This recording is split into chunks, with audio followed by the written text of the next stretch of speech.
وإلى أرواح أهل بيته وأصحابه وأزواجه وإلى أرواح أئمة الإسلام والمسلمين، خصوصا إلى أرواح أبي حامد محمد بن محمد الغزالي، ثم إلى أرواح ذرية رسول الله صلى الله عليه وسلم أجمعين، خصوصا إلى سيدنا المهاجر إلى الله أحمد بن عيسى، سيدنا عبيد الله بن أحمد بن عيسى، ثم إلى أرواح الشيخ أبو بكر بن سالم وأخيه أقيل، ثم إلى أرواح الأستاذ العظم المقدم محمد بن علي بعلوي، ثم المقدم الثاني الحبيب عبد الرحمن محمد سقاف، ثم إلى أرواح الشيخ أبو بكر بن سالم وأخيه أقيل، ثم إلى أرواح عمر بن عبد الرحمن العطاش الشيخ علي بن عبد الله بارس، ثم إلى روح الحبيب عبد الله بن علوي بن محمد الحداد، ثم إلى روح الحبيب علي بن محمد الحبشي، وإلى أرواح أولاده خصوصا إلى روح أنيس بن علي الحبشي، وإلى روح أحمد بن علي الحبشي، ثم إلى روح الحبيب عبد الله بن محمد بن علي شهاب الدين، ثم إلى روح الحبيب حسن، وإلى روح الحبيب سالم أبناء الحبيب عبد الله بن عمر الشاتري، ثم إلى روح الحبيب محمد بن علي المالكي، ثم إلى روح محمد بن سالم بن حفيظ، وإلى روح علي مشهور بن محمد بن سالم بن حفيظ، ثم إلى روح الحبيب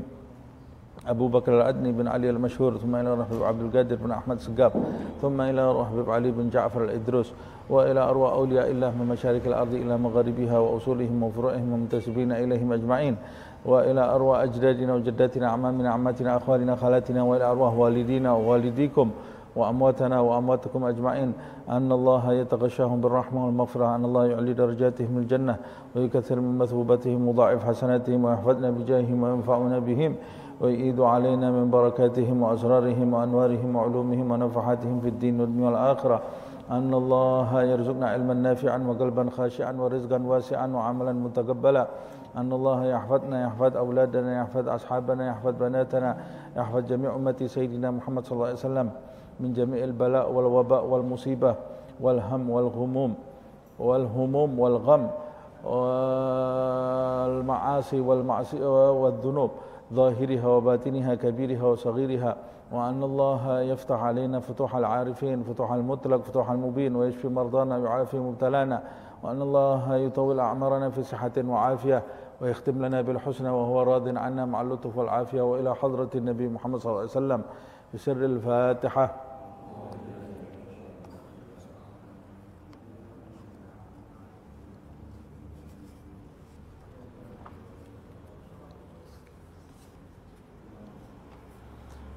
يا ربي صل على محمد، يا ربي صل عليه وسلم، يا ربي صل على محمد، يا ربي صل عليه وسلم، يا ربي صل على محمد حبيبك الشافع المشفع،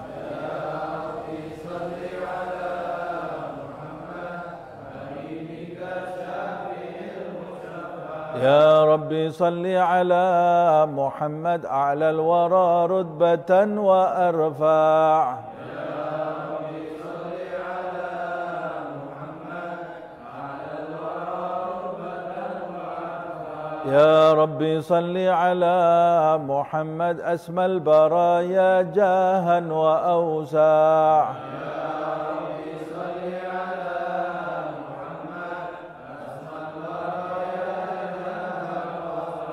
يا ربي صل على محمد واسلك بنا ربي خير مهياع، يا ربي صل على محمد واسلك بنا ربي خير مهياع، يا ربي صل على محمد وعافنا واشفي كل موجع،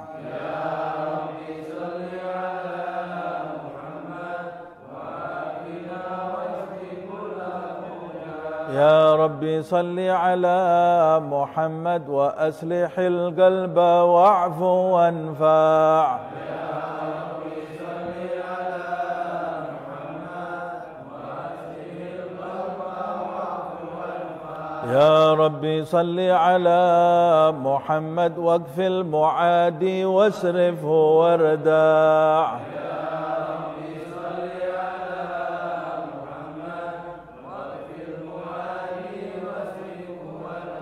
يا ربي صل على محمد نحل في حصنك الممنع،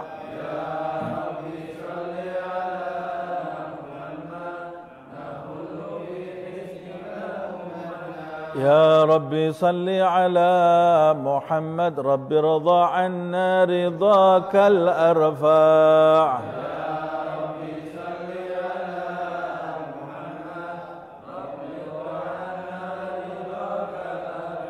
يا ربي صل على محمد واجعل لنا في الجنان مجمع.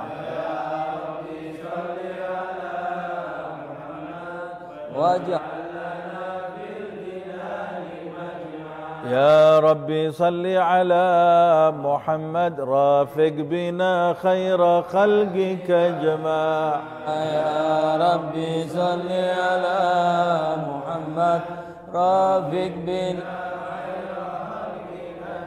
يا ربي صل على محمد يا ربي صل عليه وسلم.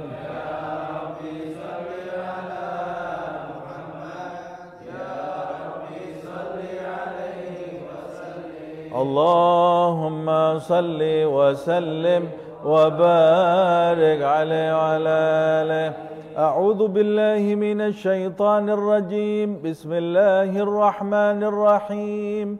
إنا فتحنا لك فتحا مبينا ليغفر لك الله ما تقدم من ذنبك وما تأخر ويتم نعمته عليك ويهديك صراطا مستقيما وينصرك الله نصرا عزيزا.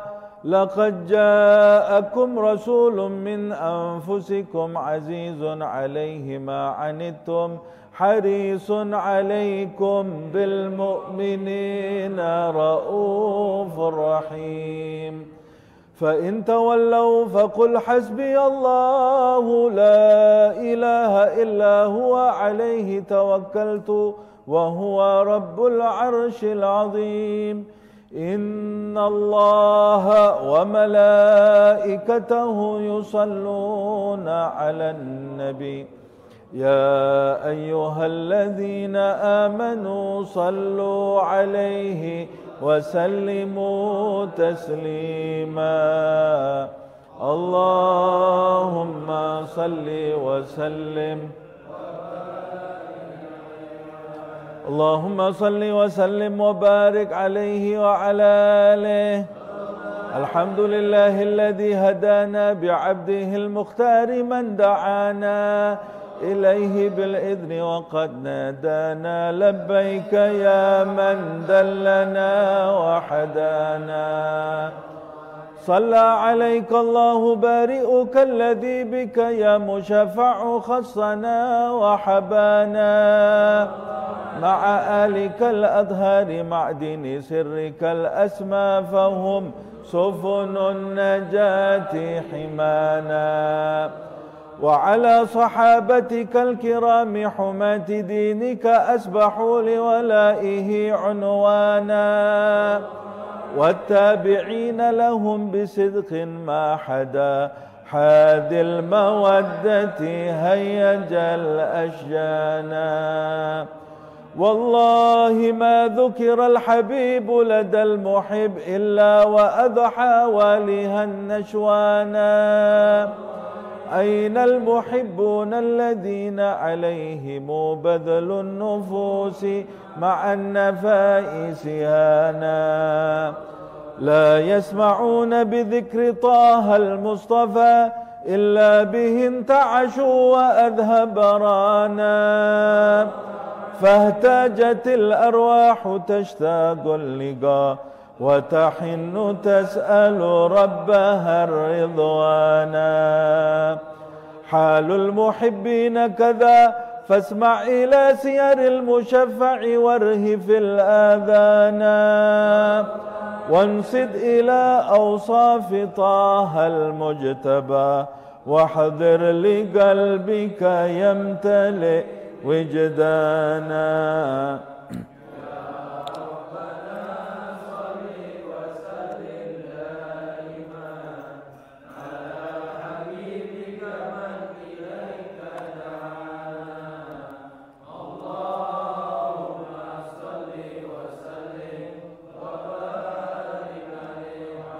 اللهم صل وسلم وبارك عليه وعلى آله.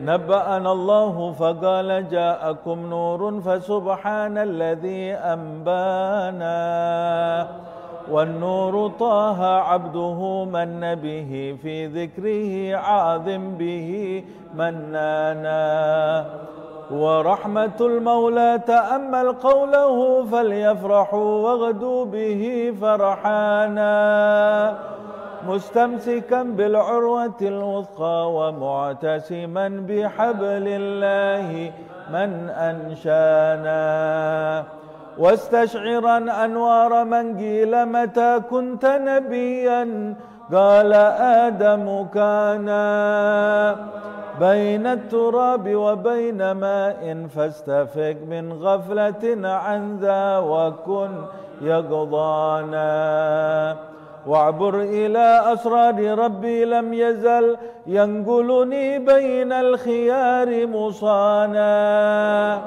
لم تفترق من شعبتين إلا أنا في خيرها حتى بروزي أنا فأنا خيار من خيار قد خرجت من نكاح لي إلهي صانا طهره الله حماه اختاره وما برا كمثله إنسانا وبحبه وبذكره والنصر والتوقير رب العرش قد أوصانا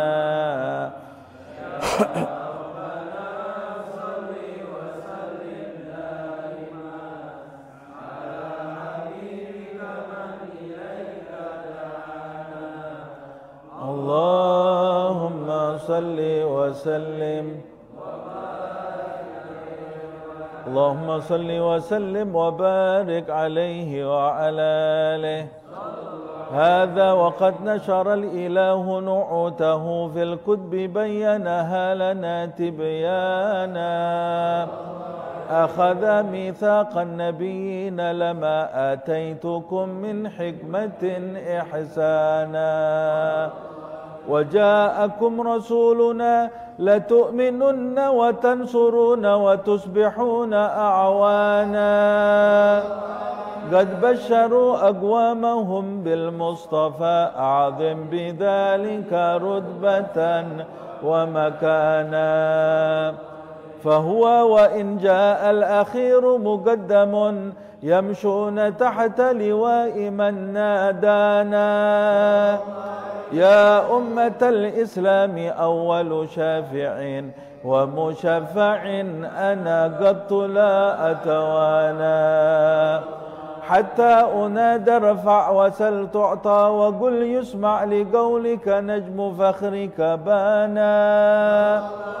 ولواء حمد الله جل بيدي ولا أولا آتي أنا الجنانا وأكرم الخلق على الله أنا فلقد حباك الله منه حنانا ولا سوف يعطيك فترضى جل من معت تقاصر عن عطاه نهانا بالله كرر ذكر وصف محمد كيما تزيح عن القلوب الرانا وسلم دائما على حبيبك من إليك دانا اللهم صل وسلم وبارك عليه وعلى آله. اللهم صل وسلم وبارك عليه وعلى آله. لما دنا وقت البروز لأحمد عن إذن من ما شاءه قد كان حملت به الأم الأمينة بنت وهب من لها أعلى الإله مكانا من والد المختار عبد الله بن عبد لمطلب رأى البرهانا قد كان يغمر نور طه وجهه وسرى إلى الابن المسون عيانا وهو ابن هاشم الكريم الشهم بن عبد مناف ابن قصي كان والده يدعى حكيما شأنه قد اعتلى أعجز بذلك شانا واحفظ أصول المصطفى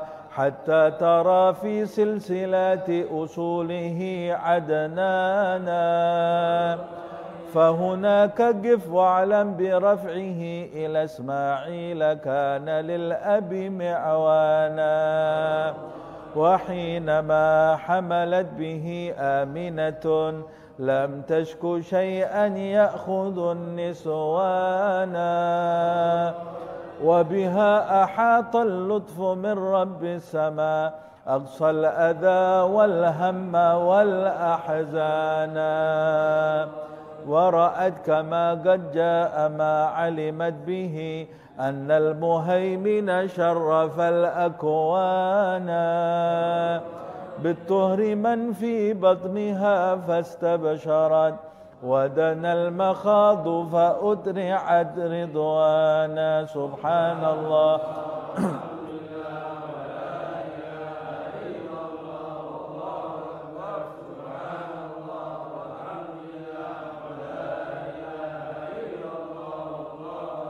سبحان الله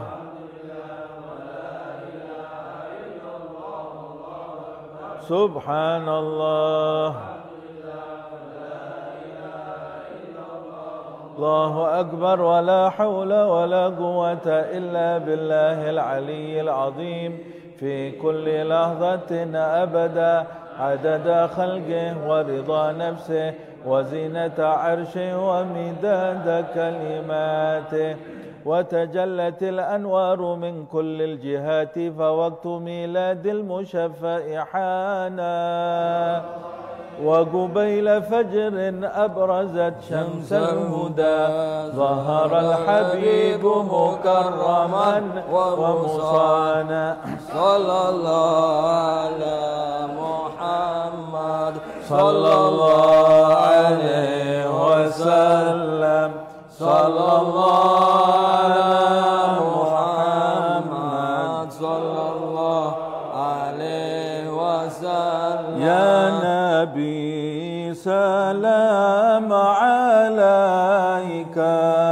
يا رسول سلام عليك يا حبيب سلام عليك يا رسول الله صلوات الله عليك يا نبي سلام عليك يا رسول سلام عليك يا حبيب سلام عليك يا رسول الله صلوات الله عليك أبرز الله المشفع صاحب القدر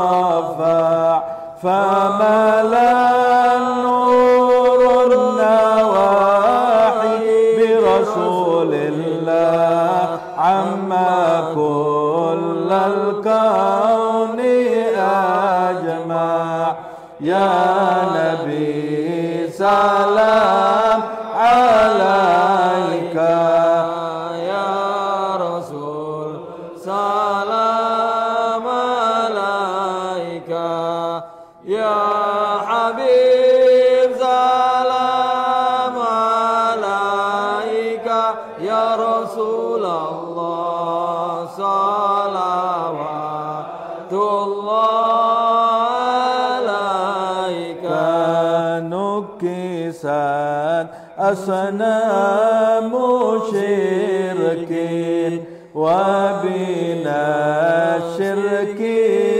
تصدع ودنا وقت الهداية برسول الله وحمى الكفر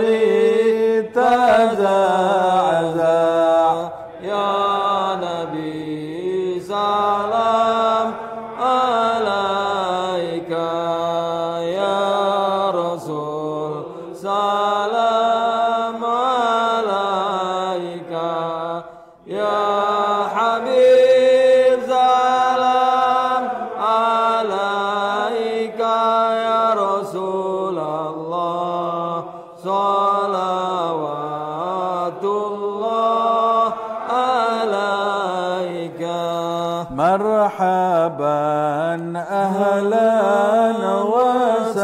وسهلا بك يا ذا القدر الأرفع يا إمام أهل الرسالة يا رسول الله من به الآفات تدفع يا نبي سلام عليك يا رسول سلام عليك يا حبيب سلام عليك يا رسول الله صلوات الله عليك أنت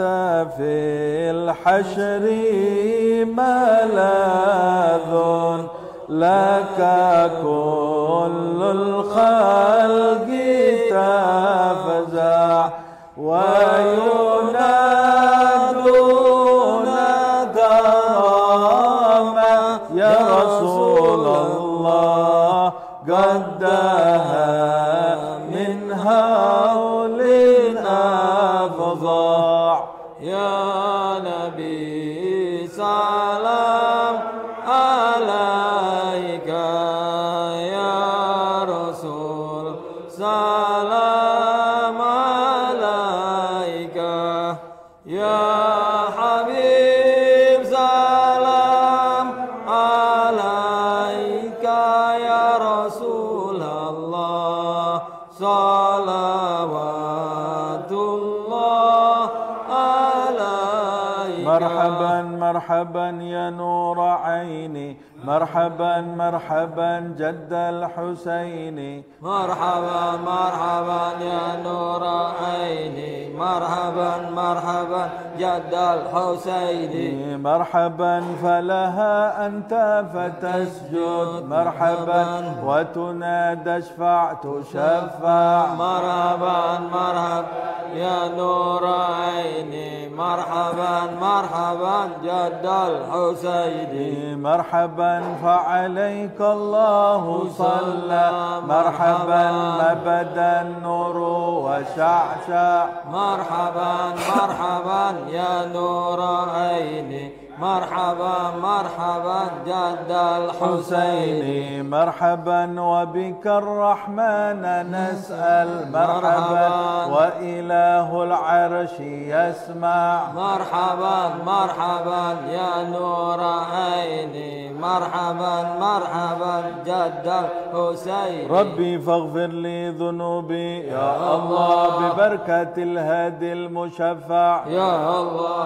ربي فاغفر لي ذنوبي يا الله ببركة الهادي المصطفى يا الله يا عظيم المن يا رب يا الله شملنا بالمصطفى اجمع يا الله ربي فاغفر لي ذنوبي ببركة الهادي المصطفى يا الله وبه فانظر إلينا يا الله واعتنا بكل مطمع يا الله ربي فاغفر لي ذنوبي ببركة الهادي المصطفى يا الله اكفنا كل البلايا يا الله وادفع الآفات وارفع يا ربي فاغفر لي ذنوبي يا الله ببركة الهادي المصطفى يا الله صلى الله على محمد صلى الله عليه وسلم صلى الله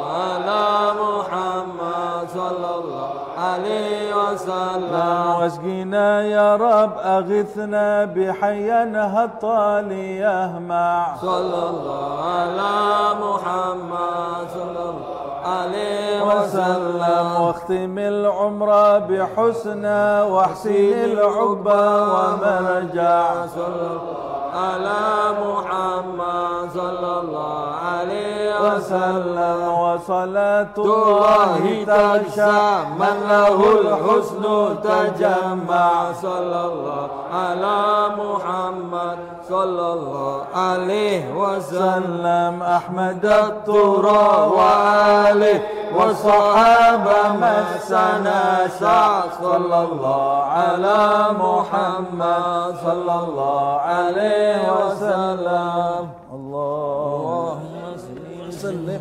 وبارك عليه وعلى آله. اللهم صل وسلم وبارك عليه وعلى آله صلى الله عليه وسلم. ولد الحبيب فهر حالا ساجدا لله من أنسانا وبرانا ورعاية المولى تهيت بأحمد في كل حين باطنا وأيانا قد أرضعته الأم ثم سويبة وحليمة منسوبها قد بانا قد بشرت سويبة سيدها أبا لهب أعتقها فرحانا لم ينس خالقنا له فرحته بالمصطفى وبذا الحديث أتانا أن الأدب مخفف في كل اثنين لفرحته بمن وافانا هذا مع الكفر فكيف بفرحة من ذي فؤاد امتلأ إيمانا ورأت حليمة ما رأت من بركة محمد ما حير الأذهان در له سدي وقد كان ابنها يبيت يبكي مسغبا جيعانا لكنه ليلة أن جاء الحبيب بات موفور الرضا سبعانا ودرت الناقة ألبانا وقد سمنت دويبتها فكان سانا أنكره رفقتها وسلمت أحجار على مولانا سبحان من أنضج أشجارا وأحجارا تهيي المصطفى سبحانا يا ربنا صل وسلم دائما على حبيبك من إليك دانا اللهم صل وسلم وبارك عليه وعلى آله اللهم صل وسلم وبارك عليه وعلى آله هذا وقد نسى الحبيب بسيرة مردية وما أتى إسيانا ترآه عين الله من أدبه أحسن تأديب النبي إحسانا فنسى صدوقا محسنا دائفة وفتوة وأمانة مئوانا ذا همة وشجاعة وتوقر ومكارم لا تهتسي حسبانا دعي الأمين وهو في أهل السماء نعم الأمين له المؤمن صانا ذهبت به الأم تزور أباه في طيبة إذ فيها الهمام كانا والمصطفى في بطنها وقد أتى عليه 6 من سنيه اللانا وقد أتاها الموت حين رجوعها فهباه عبد المطلب حنانا 2 وافاه الهمام فضمه أم ملا الأطف عليه جنانا وطوبته بنت هويلد في 25 هازت بالمصفى شانا قد حقق المولى لها ما لها نالت سلاما عاليا ومكانا وحل مشكلة لودي الهجر الأسود في الكعبة حيث أبانا عن سئة الأقل ووقاد الهجاء سبحان من علمه وأعانا يا ربنا صل وسلم دائما على حبيبك من إليك دانا اللهم صل وسلم وبارك عليه وعلى آله اللهم صل وسلم وبارك عليه وعلى آله وأتاه جبريل بوحي الله في غار حراء يعبد الرحمن وضمه 3 ثم أرسله اقرأ وربك علم الإنسان فدعا 3 في خفا فأتاه أن اصدع بما تؤمر به إعلانا كسر الأذى وهو صبور لربه وهو شكور وكان لا يتوانى ماتت خديجة وأبو طالب في 50 فازداد الأذى فنونا وأتى سكيفا دائيا فرموه بالأحجار بل أجروا به الصبيانا ملك الجبال أتى فقال أدبكها فقال لا بل أرتجي الأقبانا أسرى به المولى وصلى خلفه الرسل وشاهد برزخا وجنانا أرج اللبيب إلى السماوات الأولى والأرش والكرسي رأى مولانا والإذن بالهجرة جاء ليثرب فبه ازدهى البلد الكريم وزانا فأقام أسرا دائيا ومجاهدا وصحابه كانوا له أعوانا لا يرفعون إذا أتى أصواتهم بل لا يهدون البصر إمعانا قدرا وتعظيما لشأن محمد إذ قد تلوا في فضله قرآنا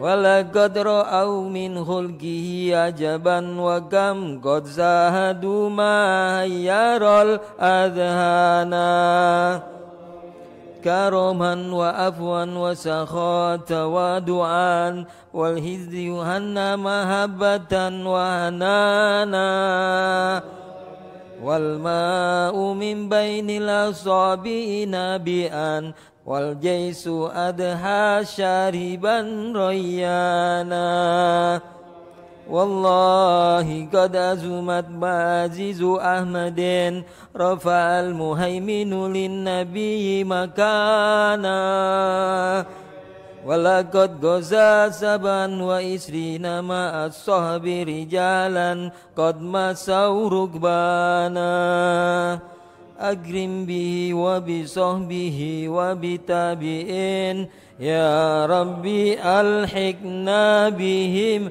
إحسانا يا ربنا صل وسلم دائما على حبيبك من إليك دانا اللهم صل وسلم وبارك عليه وعلى بسم الله الرحمن الرحيم ولقد أشرت لنعت من أوصافه تحيي القلوب تهيج الأشجانا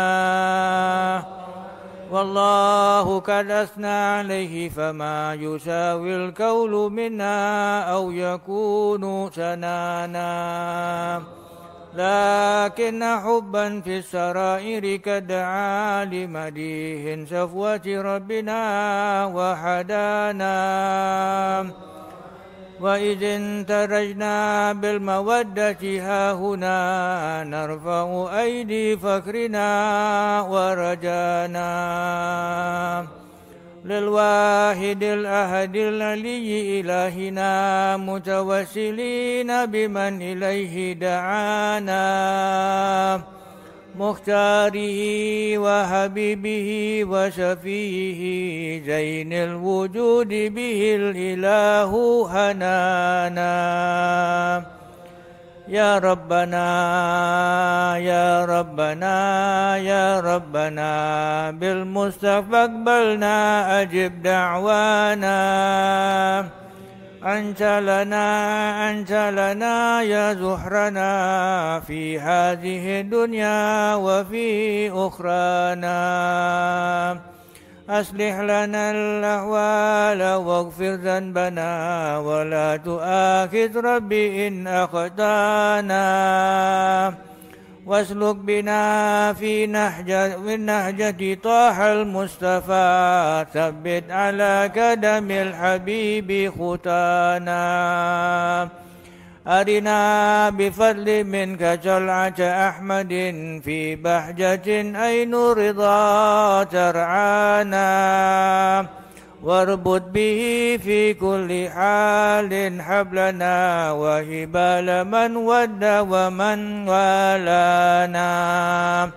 والمحسنين ومن أجاب نداءنا وذوي الحقوق وطالبا أوصانا والحاضرين وسائيا في جمعنا ها نحن بين يديك أنت ترانا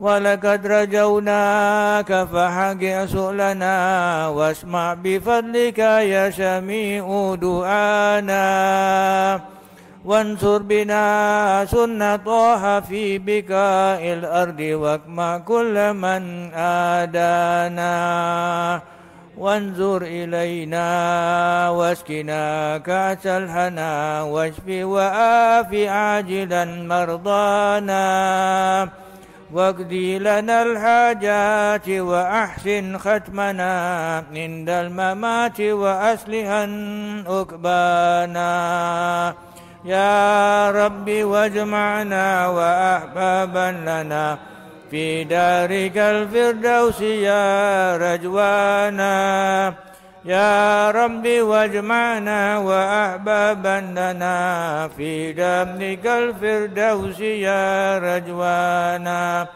يا رب واجمعنا وأحبابا لنا في دارك الفردوس يا رجوانا بالمصطفى صل عليه وآله ما حركت ريح الصبا أغصانا سبحان ربك رب العزة عما يصفون وسلام على المرسلين والحمد لله رب العالمين بسر الفاتحة.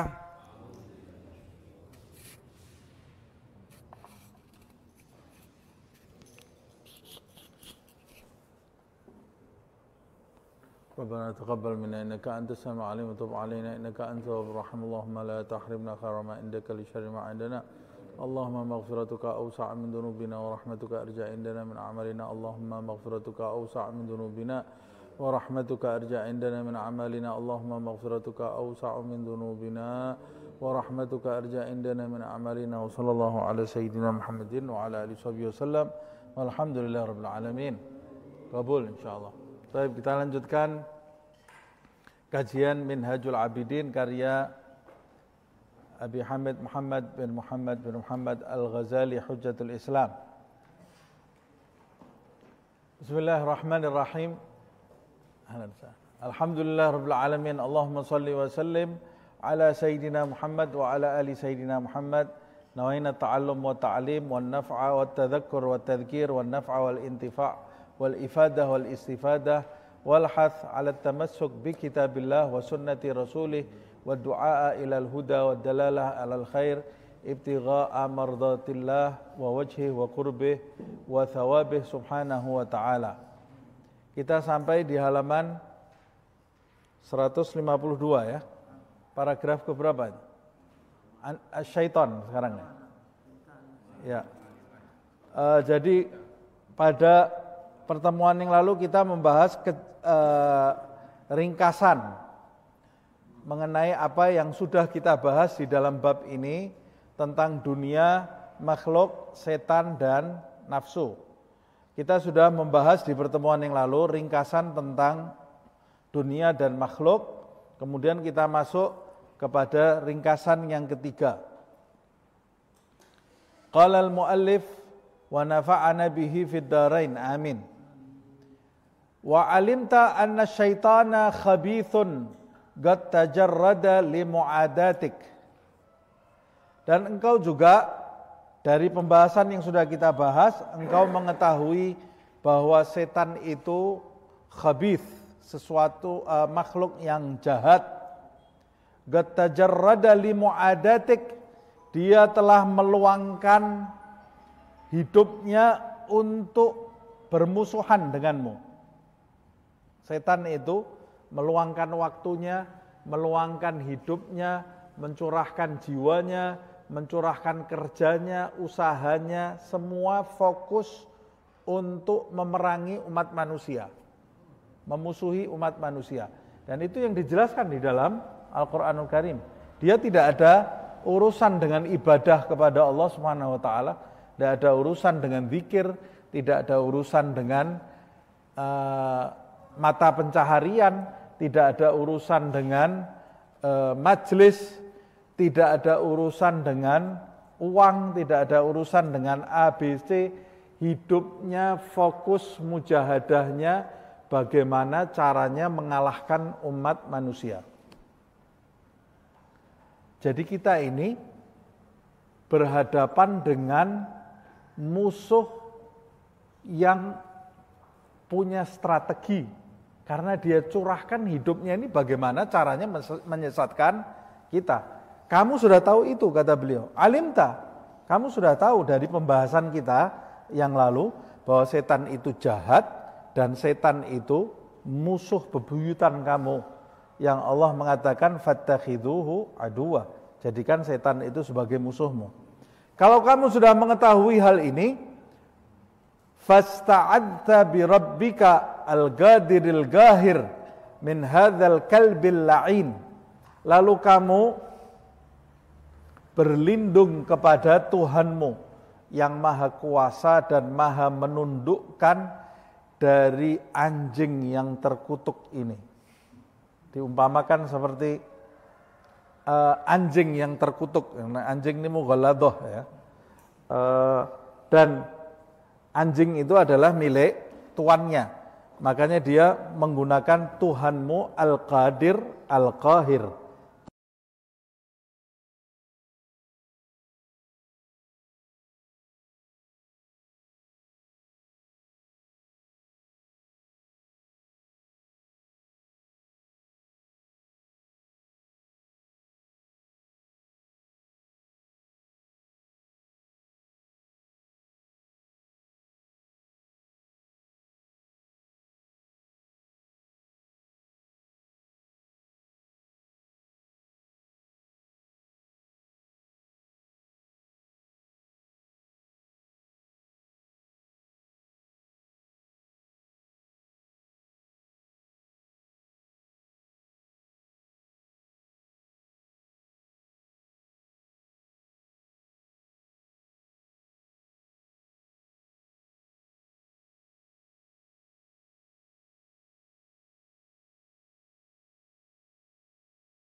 Sampai kapan ya dukun itu bekerja seperti dukun?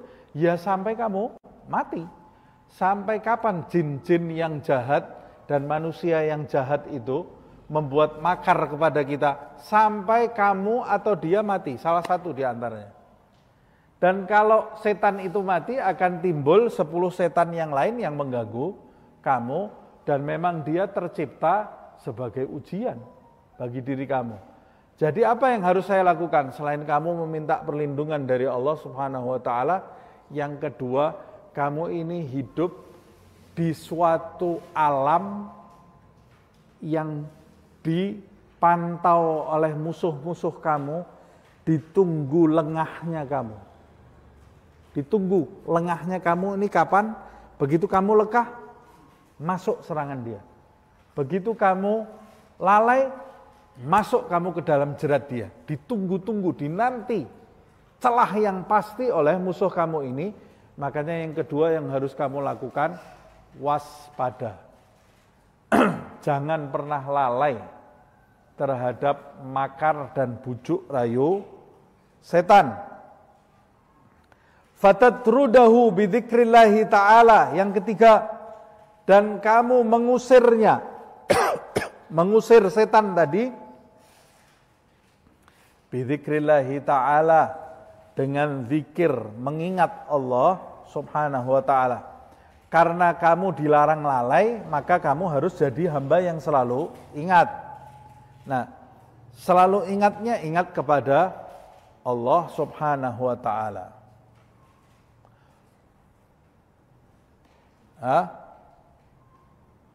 Setan itu, bedanya setan dengan nafsu kita sudah pernah membahas ya. Kalau nafsu, kita baca zikir, ya dia tetap ada terus, itu nafsu ini. Tapi kalau setan kita membaca zikir, dia takut. Setan itu takut terhadap zikir. Nah, wala ta'ba'anna bidzalik. Jangan kamu menghiraukan setan tadi, jangan kamu berpaling kepada setan. Jangan kamu bingung terhadap makarnya setan. Kamu cuma perlu waspada aja, jangan kamu terkena jerat. Tapi dia sekarang sedang membangun makar-makar berikutnya. Itu urusan dia, bukan urusan kamu. Jadi yang harus kamu lakukan, kamu cuma waspada saja, minta perlindungan kepada Allah, zikir. Tapi kamu tidak harus setiap hari lihat setan terus, nunggu setan terus. Jadi kamu nanti tugas kamu ini di dunia bukan seperti tugasnya setan. Kalau tugasnya setan berperang kepada kamu, berperang dengan kamu, itu tugasnya setan. Tapi tugas kamu di dunia ini bukan perang dengan setan. Tugas kamu di dunia ini ibadah, zikir, nyembah Allah. Jadi yang harus saya lakukan, minta perlindungan kepada Allah. Yang kedua, waspada, jangan sampai kena jeratnya setan. Yang ketiga, zikir, menyebut nama Allah Subhanahu wa ta'ala. Yang keempat, tidak usah digubris setan itu. Sudah, biar dia menjadi setan itu, menjalani profesinya sebagai setan. Wa makaru wa makarallah wallahu khairul makirin. Tapi asal kita yang lurus.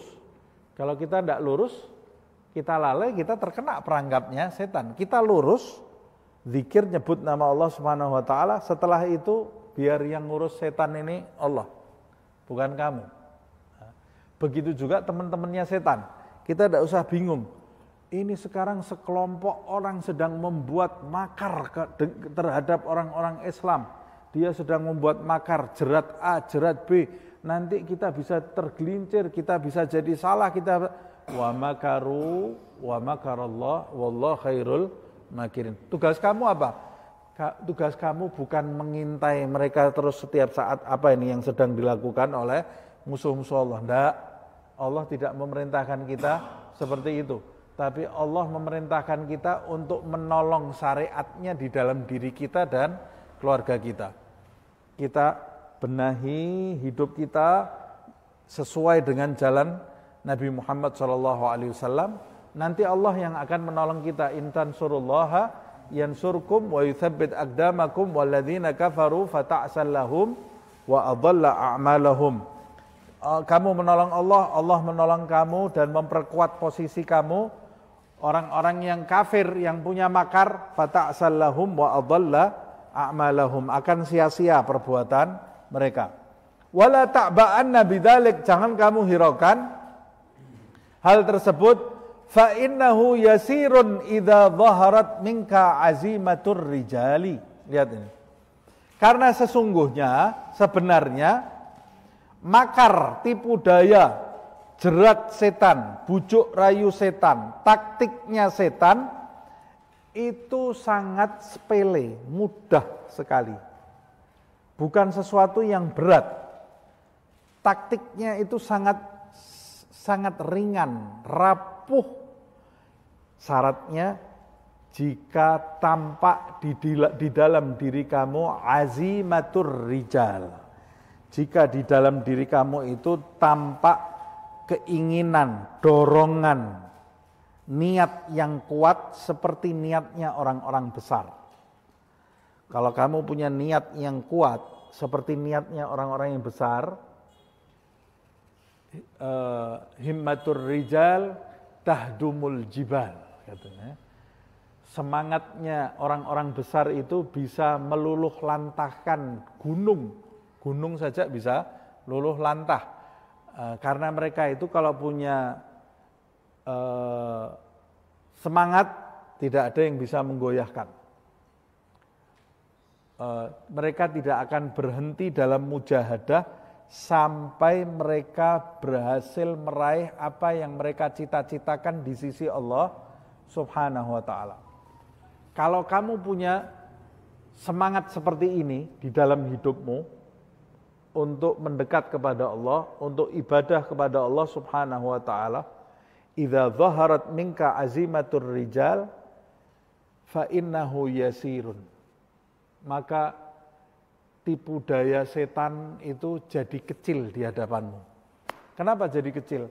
Karena Allah Subhanahu wa ta'ala akan melindungi kamu dari tipu dayanya. Fa innahu kama qala ta'ala. Hal ini seperti yang difirmankan oleh Allah Subhanahu wa ta'ala. Innahu laisa lahu sultanun 'alal ladzina amanu wa 'ala rabbihim yatawakkalun.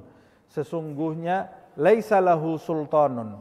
Setan itu tidak memiliki sultan, tidak memiliki kekuatan.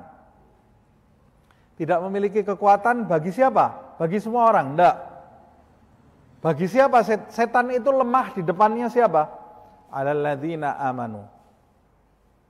Di depannya orang-orang yang beriman. Yang dimaksud beriman di sini bukan beriman secara teori, tapi orang-orang yang yakin. Alladzina amanu, maksudnya orang-orang yang yakin kepada Allah Subhanahu wa ta'ala, sehingga sifat yang muncul setelah yakin itu tawakal. Wa 'ala rabbihim yatawakkalun, dan bertawakal kepada Tuhan mereka. Jadi yang paling ditakuti oleh setan itu orang yang punya keyakinan dan punya kepercayaan kepada Allah Subhanahu wa ta'ala. Thiqatu billah. Yakin kepada Allah Subhanahu wa ta'ala dan percaya kepada Allah Subhanahu wa ta'ala, sehingga mulutnya selalu basah dengan zikir dan hidupnya ini mengarah kepada Allah, tidak mengarah kepada selain Allah Subhanahu wa ta'ala. Di hadapan orang-orang seperti ini, setan itu laisa lahu sultan, tidak punya kekuatan. Tapi di hadapan orang-orang yang lemah rasa percayanya kepada Allah, kering mulutnya dari zikir, bergantung kepada selain Allah. Karena dia bergantung kepada selain Allah, tidak percaya kepada Allah, arah hidupnya ini kemana-mana, kepada selain Allah Subhanahu wa ta'ala. Arah hidupnya ini bergantung kepada pangkat, kepada makhluk, kepada uang, kepada hal-hal selain Allah Subhanahu wa ta'ala. Nah, orang-orang yang seperti ini, setan itu menjadi kuat di hadapannya. Sebetulnya kekuatan setannya itu sama. Saya umpamakan seperti ini. Ada anak umur 10 tahun. Anak umur 10 tahun, badannya sudah kuat. Dia akan menjadi kuat di hadapan anak-anak yang umur 9 tahun ke bawah. Di hadapan anak-anak yang umurnya 11 tahun ke atas, dia jadi terlihat lemah. Jadi dia ini sebetulnya kekuatannya sama. Tidak bertambah di hadapan orang-orang yang lemah. Kekuatan setan itu mentok segitu. Hanya saja kalau dia dihadapkan dengan orang-orang yang kuat keyakinannya, kekuatan itu tidak ada artinya sama sekali. Kekuatan itu akan tampak kuat, kekuatan setan itu akan tampak kuat jika berhadapan dengan orang-orang yang menghadapi dia tanpa perlindungan apa-apa. Tidak punya kedekatan di sisi Allah Subhanahu wa ta'ala. Jadi kalau kita mau selamat dari jerat setan, ya kita harus jadi orang yang yakin dan orang yang tawakal kepada Allah. Supaya kita yakin dan tawakal kepada Allah, zikir yang banyak. Zikir yang banyak. Zikir bukan sekedar lisan, tapi zikir juga dengan hati kita. Walaqad sadaqa Abu Hazimin fima qala.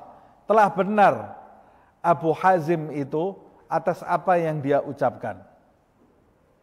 Mad dunya wa ma iblisu. Dia bertanya ini. Pertanyaan untuk dia jawab sendiri ini ya, bukan bertanya untuk ingin mengetahui jawaban. Apa dunia dan apa iblis? Maksudnya apa artinya dunia dan apa arti iblis itu? Amad dunia, maksudnya dunia itu remeh, iblis itu juga remeh, kata dia. Amad dunia itu fama madha fa hilmun wa ma bagiya fa amaniyu. Dunia itu yang telah lewat bagaikan mimpi. Yang telah lewat dari sejarah kita itu bagaikan mimpi. Pertama, itu tidak bisa kita ulang kembali.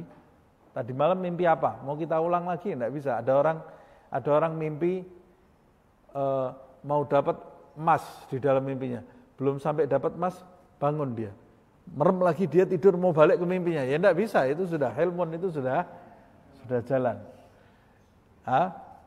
Yang kedua dia seperti fata morgana, lenyap. Hilmun. Dunia itu ada dua, yang sudah lewat seperti mimpi. Mimpi itu, di dalam mimpi kita jalan-jalan pergi ke suatu tempat, waktu bangun ternyata singkat yang kita jalani. Dunia itu juga seperti itu. Waktu kita mengalaminya, umur 1 tahun, 2 tahun, 3 tahun, 5 tahun, 6 tahun, 10 tahun. Waktu kita mengalaminya, seakan-akan kita mengalami menjalani waktu itu menit per menit. Tapi kalau kita sekarang ditanya, kamu sekarang sudah umur berapa? Oh saya 50 tahun. Cepat enggak 50 tahun? Cepat sekali. Seperti orang bangun tidur. Hilmun. Nah, orang waktu tidur kan seperti itu. Berasa lama tidurnya, ternyata cuma berapa jam saja ini. Dunia seperti itu. Yang telah lewat seperti mimpi. Wa ma bagiya. Dan yang tersisa amani, harapan-harapan. Yang tersisa di umur kita ya sekedar harapan-harapan. Dunia itu cuma itu, kata dia. Wa amma syaitan, sedangkan setan, fa wallahi laqad uti'a fama nafa' wa laqad usiya fama darra. Sedangkan setan, demi Allah, setan itu telah ditaati dan ketaatan kepadanya tidak mendatangkan manfaat. Dan setan itu telah dimaksiati dan maksiat terhadap setan itu tidak mendatangkan bahaya. Apa maksudnya? Setan itu bukan Tuhan, jadi jangan takut kepada setan. Kalau Tuhan, Kalau Allah, kita taati Allah, kita akan dapat manfaat dari ketaatan kita. Tapi kalau kita bermaksiat kepada Allah Subhanahu wa taala, dapat bahaya kita dari maksiat kita. Bahaya kalau kita bermaksiat kepada Allah Subhanahu wa taala. Tapi kalau setan, kebalikannya. Setan itu jangan kamu taati, sebab kalau kamu taat kepada setan, kamu tidak akan dapat manfaat apa-apa. Kamu taati ucapan nasihatnya setan, kamu tidak akan mendapatkan manfaat apa-apa dari ketaatanmu, walaupun kamu merasa kamu dapat manfaat. Tapi pada hakikatnya, itu bukan manfaat yang hakiki. Dan kalau kamu bermaksiat terhadap setan, demi Allah, maksiat kepada setan itu tidak akan mendatangkan bahaya. Tidak ada bahaya yang kita terima. Malah justru kebalikannya. Kalau kamu itu bermaksiat kepada setan, kamu akan dapat manfaat. Karena kalau kamu bermaksiat kepada setan, berarti kamu taat kepada penciptanya setan, Allah Subhanahu wa taala. Penguasanya setan itu Allah Subhanahu wa taala. Kamu akan dapat manfaat. Kalau kamu taat kepada setan, berarti kamu sedang bermaksiat kepada Allah. Justru bukan kamu tidak akan dapat manfaat, kamu akan dapat bahaya. Na'udzubillah min dzalik. Wa alimta, dan yang berikutnya kamu juga tahu, jahalata hadhihin nafsi wa jamahaha ila ma yadurruha wa yuhlikuha. Kamu juga sudah mengetahui yang terakhir ini,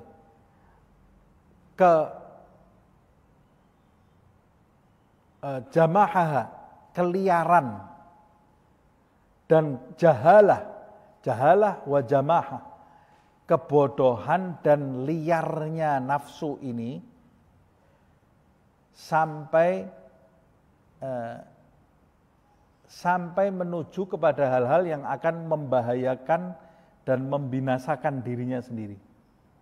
Tadi setan sudah kita bahas kesimpulannya, sekarang yang terakhir nafsu. Ya. Kamu juga sudah tahu dari pembahasan yang kita sudah bahas di pertemuan yang lalu, akan bodoh dan liarnya nafsu ini sampai pada taraf, karena dia ini tidak mau diatur nafsu itu, sampai pada taraf dia ini melakukan suatu perbuatan yang ujung-ujungnya bisa berbahaya dan mencelakai dirinya sendiri. Nah, kalau kamu sudah tahu bahwa nafsu itu bodoh dan liar, fanadharta ilaiha rahmatan laha nadharal ugala'i wal ulama. Kalau kamu sudah tahu liar dan bodohnya nafsu, kamu akan memandang nafsu ini dengan pandangan orang-orang yang berakal dan pandangannya para ulama, yaitu memandangnya dengan penuh iba. Kita lihat kuda umpamanya, atau lihat anjing yang liar, bodoh dan liar. Umpamanya dia terperangkap, masuk ke dalam lubang umpamanya. Kita lihat ada anjing masuk ke dalam lubang. Karena kebodohan dia tidak bisa keluar. Mau kita selamatkan, kita digigit tidak sama dia? Digigit ya. Dia tidak paham kita mau menyelamatkan dia. Padahal kalau dia nurut, dengan mudahnya kita bisa menyelamatkan dia. Tapi karena dia bodoh, liar, buas, malas, nah, ketika kita mau menyelamatkan, digigit kita. Nah, tapi ketika kita digigit, kita marah enggak sama anjing ini? Ya enggak lah, ini kita tahu ini bodoh. Kita tetap kasihan mau menyelamatkan dia, karena dia ini marah kepada kita karena kebodohannya. Orang yang marah kepada binatang ini orang bodoh. Binatang enggak berakal kok dia marah terhadap binatang. Enggak salah binatang itu. Yang salah itu manusia berlaku seperti binatang. Nah itu salah. Kita boleh marah kepada manusia yang melakukan perbuatan seperti binatang, kita boleh marah. Tapi kalau binatang berbuat seperti binatang, kita tidak berhak marah. Karena binatang itu tidak diberi akal oleh Allah Subhanahu wa ta'ala. Kalau dia gigit kita, ya karena dia tidak berakal. Nah, nafsu itu seperti itu. Dia ini liar dan bodoh sehingga ketika kita mau menyelamatkan dia, nafsu ini berkelit. Marah nafsu ini. Berontak. Marah terhadap tuannya sendiri ini ya, nafsu ini.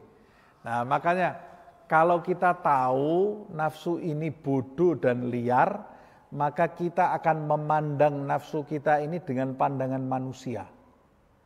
Dengan pandangan manusia memandang binatang yang tidak berakal. Yaitu pandangannya ulama, pandangannya orang berakal. Memandangnya karena ingin menyelamatkan nafsu kita ini. Tapi kalau kita tidak tahu nafsu itu bodoh dan liar, ya kita tidak akan memandangnya dengan pandangan orang berakal. Kalau kita tidak memahami nafsu kita ini bodoh dan liar, kita tidak paham, kita anggap nafsu ini benar, keinginan-keinginannya itu baik, ya kita ini akan jadi pengikutnya nafsu. Akan jadi pengikutnya nafsu. Kita tidak akan menyelamatkan nafsu kita, tapi justru kita akan bersekongkol dengan nafsu kita. Kita menjadi budak dari nafsu kita sendiri. Jadi kalau kita mau meluruskan nafsu, yang pertama kita harus tahu dulu bahwa nafsu itu bodoh dan liar. Maka kita akan memandangnya dengan pandangan orang berakal dan pandangan ulama. Bagaimana pandangan orang berakal dan pandangan ulama itu? Alladzina yanzuruna fil awaqib. Pandangannya orang berakal dan orang ulama, mereka itu memandang jauh ke depan, memandang akibat, dampak di depan. Itu yang mereka pandang. Jadi kalau kita mau tahu kita ini orang berakal atau tidak, kalau kita mau tahu kita ini orang berakal atau tidak, setiap kita mau mengucapkan sesuatu atau bertindak, kita ini selalu berpikir ke depan atau tidak. Kalau kita selalu berpikir ke depan, itu menunjukkan kita ini orang yang berakal. La nadharul juhali wasibyan. Tidak seperti cara pandangnya orang bodoh dan cara pandangnya anak-anak.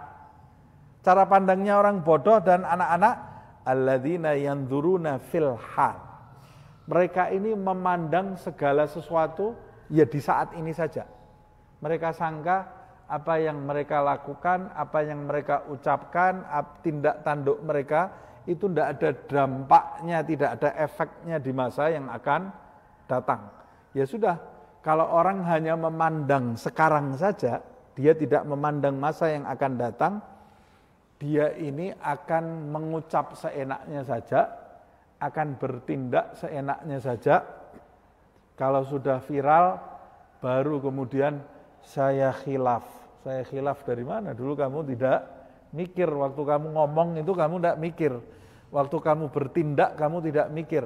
Orang kalau tidak memandang yang ke depan, dia bisa mengucapkan hal-hal apapun yang akan dia ucapkan, dan dia bisa bertindak apapun seperti binatang. Seperti binatang, balhum adol. Bahkan lebih keji dari binatang, lebih bodoh dari binatang, sehingga kita dapati orang yang bodoh itu dia bisa membunuh orang seketika karena salah paham, dia bisa bunuh orang yang berbeda pendapat dari dia. Dia bisa caci maki, sumpah serapah keluar dari mulutnya karena dia ini punya pandangan seperti pandangannya orang bodoh dan anak kecil. Anak kecil juga seperti itu. Anak kecil sakit flu, dia sakit flu, baru dibawa dokter, ada orang jual es krim, nangis dia minta es krim ini. Dia tidak mikir dia ini baru dibawa dokter, kalau makan es krim penyakitnya akan bertambah parah. Dia tidak mikir, yang penting saya mau es krim, selesai. Nah, orang yang bodoh dalam menangani nafsu ya seperti itu. Yang penting hari ini, detik ini saya mencicipi nikmat. Nanti ada masalah, berapa hari lagi kamu akan dapat masalah. Oh itu tidak penting, yang penting saya senang sekarang. Ini orang bodoh ini ya. Wala yaftinuna li ghailihil adza wa yanfiruna min mararatid dawa. Dia ini tidak memahami ghailatil adza. Apa ini ghailatil adza ini?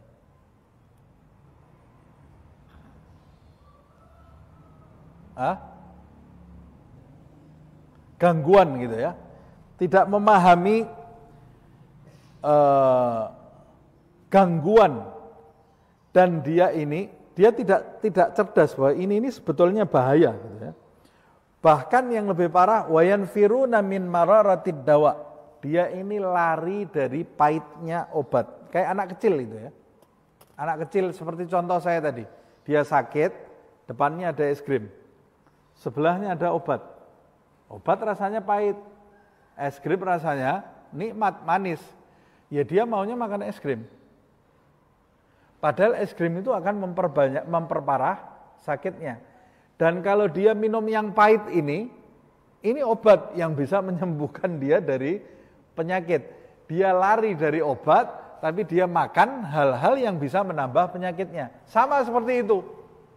Orang yang tidak bisa mengendalikan nafsunya itu akan dia ulur, dia bebaskan makan hal-hal yang memperparah kebinasaannya. Kalau diajak zikir, pahit.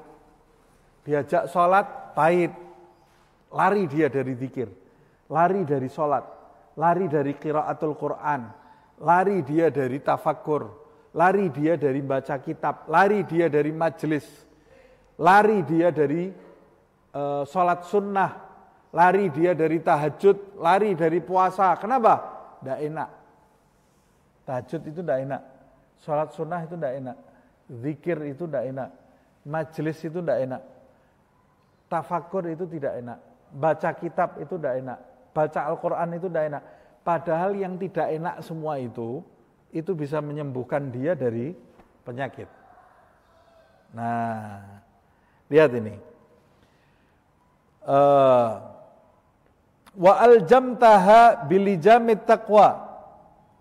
Kalau kamu sudah tahu seperti ini, kamu akan memberikan kendali kepada nafsu kamu tadi dengan kendali takwa. Apa itu kendali takwa? Ujung-ujungnya yang seperti yang sudah kita bahas. Apa itu kendali takwa? Bi antamna'aha amma la tahtaj ilaihi bil haqiqah. Kendali takwa itu yaitu dengan cara kamu tidak membiarkan dia mencicipi sesuatu kecuali yang benar-benar dia perlukan. Kamu mencegah dia dari hal-hal yang tidak benar-benar dia perlukan. Min fudulil kalam. Apa itu hal-hal yang tidak diperlukan oleh nafsu? Fudulil kalam. Fuduli kalamin. Mengucap hal-hal yang tidak penting. Wa nadharin, memandang hal-hal yang tidak penting. Dan hal-hal semacam itu seperti makan berlebih-lebihan, tidur berlebih-lebihan. Atau tindakan yang tidak ada manfaatnya, tidak penting. Wa talabbusin bi khaslatin fasidah, dan kamu mencegahnya dari menyandang sifat-sifat yang rusak. Apa sifat-sifat yang merusak itu? Tuli amalin, panjang angan. Ini sudah kita bahas semua ini ya. Ini kan kesimpulan. Au ajalin, tergesa-gesa. Au hasadi muslimin, atau iri hati kepada orang muslim atau siapapun. Au takabburin fi ghairi maudhi'ihi, atau berperangai sombong di situasi yang tidak tepat, yang tidak pada tempatnya.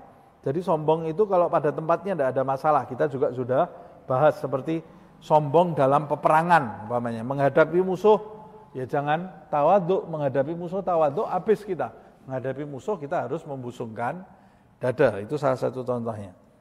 Au aklin bimahdhi syahwatin wa syarahin, atau kamu makan makanan murni karena syahwat dan kerakusan. Nah, ini kamu harus mencegah nafsumu dari hal-hal ini. Kalau kamu tahu nafsu itu liar dan bodoh. Wa ta'tiyaha ma laisa laha minhu buddun. Dan kamu memberikan kepadanya hanya hal-hal yang dia perlukan saja. Laisa lahu buddun, yang harus dia terima. Jadi kamu hanya menjatah dia hal-hal yang memang harus dia dapat untuk melangsungkan hidup. Karena kalau nafsu ini betul-betul kita kunci, tidak kita beri apa-apa, ya mati, kita tidak bisa ibadah. Jadi kita berikan kepada nafsu ini hal-hal yang memang diperlukan oleh nafsu ini. Wala takhafu minhu dararan. Dan kamu pasti tidak akan takut bahaya akan menimpa diri kamu. Kamu kalau memberikan nafsu kamu itu, menjatah nafsu kamu tadi, hanya mendapatkan hal-hal yang dia perlukan, kamu tidak akan dapat bahaya. Tidak akan dapat bahaya, tidak ada bahaya yang akan menimpa kamu. Id la darurata ilal fudul. Sebab dalam hidup itu hal-hal yang berlebih-lebihan itu tidak diperlukan. Tidak diperlukan sebetulnya. Kamu makan satu piring sudah bisa hidup.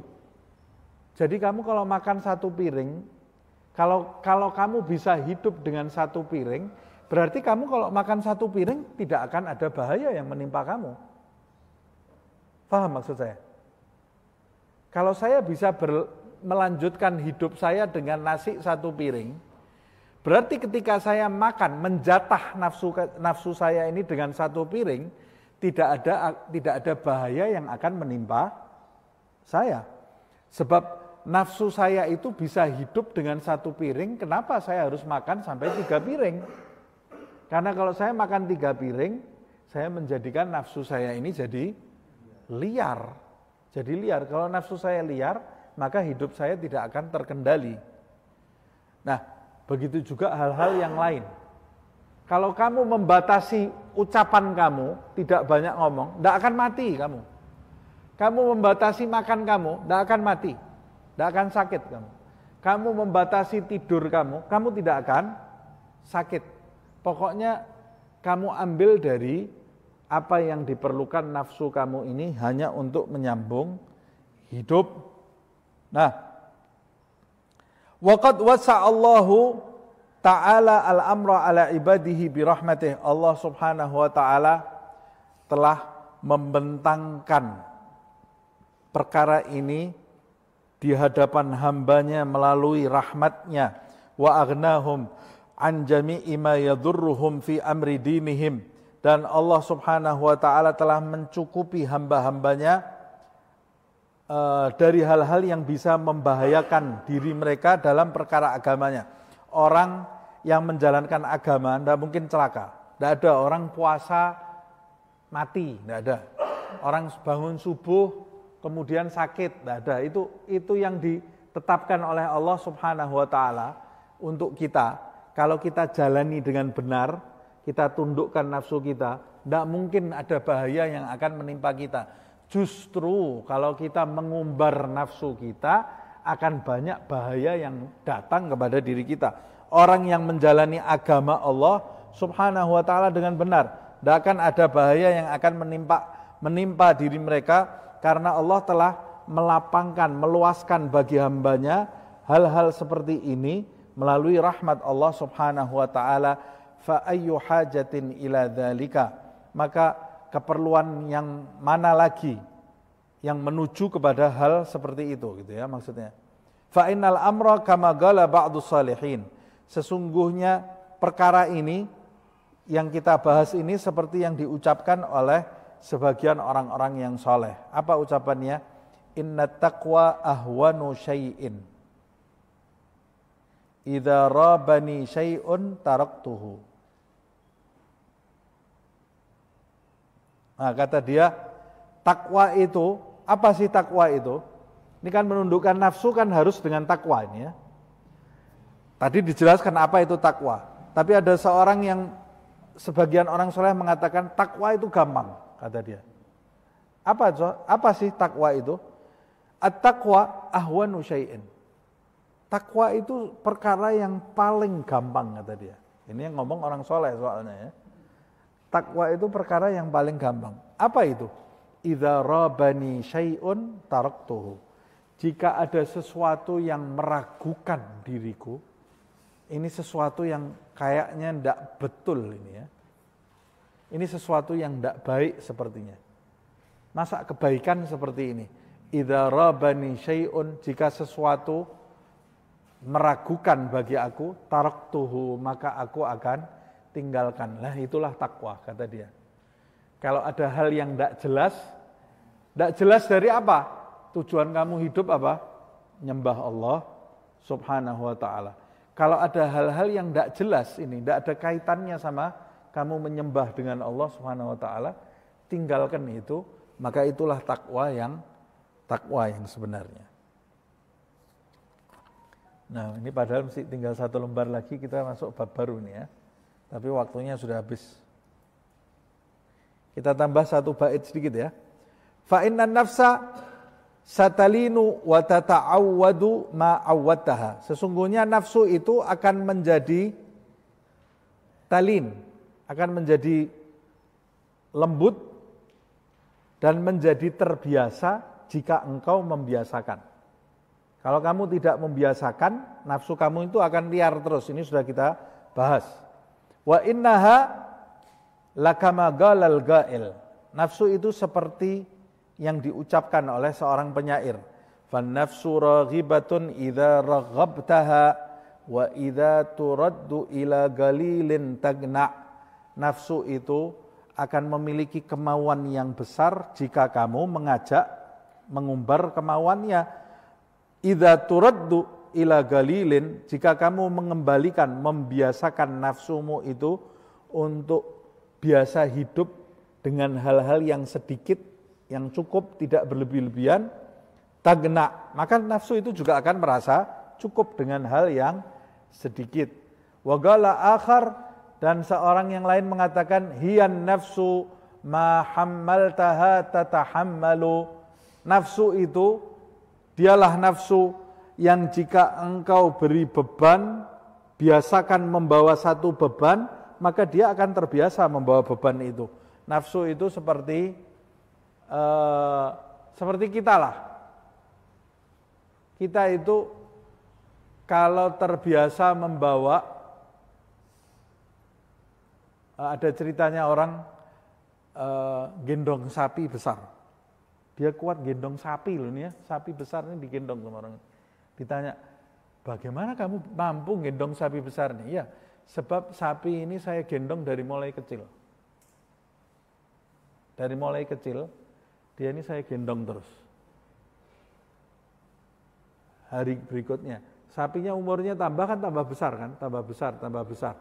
Badannya ini terbiasa mengangkat sedikit demi sedikit, bobotnya ini ditambah, sampai sapinya itu besar dia bisa gendong. Tapi kalau tahu-tahu suruh gendong sapi besar, jatuh dia tidak kuat. Nah, nafsu itu seperti itu. Kalau kamu biasakan memikul beban, maksudnya memikul beban di sini, ayo sholat pelan-pelan. Pelan-pelan, jangan langsung sholat sehari 200 rakaat jatuh nafsu kita. Tapi pelan-pelan kamu beri beban sedikit-sedikit, yang dia itu tidak berasa, nanti lama-lama dia bisa sholat 1000 rakaat. Nafsu itu seperti itu. Begitu juga meninggalkan sesuatu, harus pelan-pelan. Kamu pelan-pelan, kamu tinggalkan, nanti lama-lama kamu akan meninggalkan semuanya. Sama seperti sebagai penutup ini, kemarin dulu Habib Umar bin Hafid itu datang ke Indonesia. Semoga Allah merahmati beliau. Dia itu tidurnya cuma sebentar. Mungkin cuma 2 jam atau 1,5 jam itu saja. Kadang-kadang tidurnya dia itu tidak rebahan. Tidurnya kadang-kadang sambil duduk. Ada orang yang pernah tanya dulu, gimana Kak, orang kok bisa tidur cuma sebentar? Tidak sakit lagi. Kita nyoba sekarang nih, tidur 2 jam satu hari, jatuh kita langsung. Nggak kuat kita. Kita ikuti jadwalnya Habib Umar bin Hafid itu aja banyak yang ngambruk kok. Apalagi kita suruh hidup terus-menerus seperti itu, nggak kuat. Waktu ditanya bagaimana kamu bisa tidur seperti ini, tidur sebentar tapi badan kamu tetap kuat. Kata dia, dimulai dari sejak kecil. Dikurangi tidurnya itu dari menit per menit. Jadi kamu tentukan dulu, saya tidur umpamanya jam 9 malam, bangun jam 3 pagi. Umpama ini ya, jam 9 saya tidur, bangun jam 3 pagi. Nanti beberapa hari kurangi, jam 9 lebih 1 menit tidurnya. Bangunnya jam 3 kurang 1 menit. Berapa minggu lagi, tambah lagi. Tidurnya 9 2 menit. Bangunnya jam 3 kurang 2 menit. Dan begitu seterusnya sampai setengah 10, bangun setengah 2. Terus sampai jam 10, bangunnya jam 2. Dan begitu 1 menit sampai kemudian dia tidur bisa cuma beberapa jam. Kalau kita sekarang mau nyoba, apalagi di umur yang seperti ini, langsung tidur 2 jam satu hari, ya kita sakit langsung. Sakit, tidak bisa. Nah, kok bisa seperti itu? Ya ini penjelasannya di sini. Wahiyan nafsu ma hammaltaha tatahammalu wa yurwa ma awwadtaha tata'awwadu. Nafsu itu apa yang kamu biasakan, nafsumu akan menjadi terbiasa. Kalau kita biasakan tidur terus, ya dia tidur kayak kambing sama kucing gitu ya. Kalau kita biasakan makan terus, ya dia makan terus kayak sapi. Kalau kita biasakan dia itu senang debat-debatan terus, ya dia senang debat-debatan terus kayak monyet. Kalau kita biasakan dia licik, ya dia akan jadi licik seperti tikus. Dan begitu seterusnya. Na'udzubillah min dzalik. Semoga Allah Subhanahu wa taala menjadikan kita termasuk orang-orang yang mendengarkan nasihat dan mengamalkannya di dalam kehidupan sehari-hari, dan menjadikan majelis kita ini kelak menjadi saksi baik bagi kita di hadapan Allah Subhanahu wa taala. Amin ya rabbal alamin. Ya Rabbana a'tarafna bi anna nagtarafna wa annana asrafna ala ladha ashrafna taubah taghsil li kulli haubah واستر لنا العورات وآمن الروعات واغفر لوالدينا ربي ومولودينا والأهل والإخوان وسائر الخلان وكل ذي محبة أو جيرة أو صحبة والمسلمين أجمع آمين ربي اسمع فضلا وجودا منا لا باكتساب منا بالمصطفى الرسول نحظى بكل سول بالمصطفى الرسول نحظى بكل سول بالمصطفى الرسول نحظى بكل سول صلى وسلم ربي عليه عد الحب وآله والصحب عداد طش الصحب والحمد للإله في البدء والثناء سبحانك اللهم وبحمدك أشهد أن لا إله إلا أنت أستغفرك وأتوب إليك سبحان ربك رب العزة عما يصفون وسلام على المرسلين والحمد لله رب العالمين والعفو منكم.